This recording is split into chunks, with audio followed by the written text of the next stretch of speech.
The alpine spring water from Baiyang town is paired with high-quality soybeans.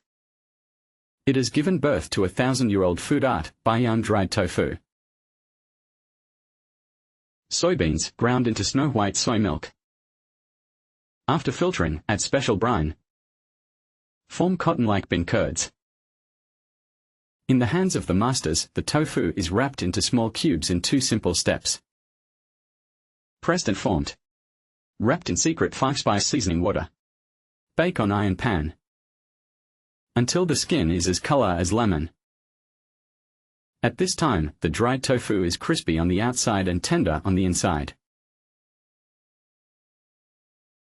You can also cook a variety of dishes, whether hot or cold, spicy or spicy seasoning. All have a sense of endless aftertaste. Give Baiyang dried beans a mellow aroma. Traveling through time and space, mountains and rivers. Deliver happiness and beauty.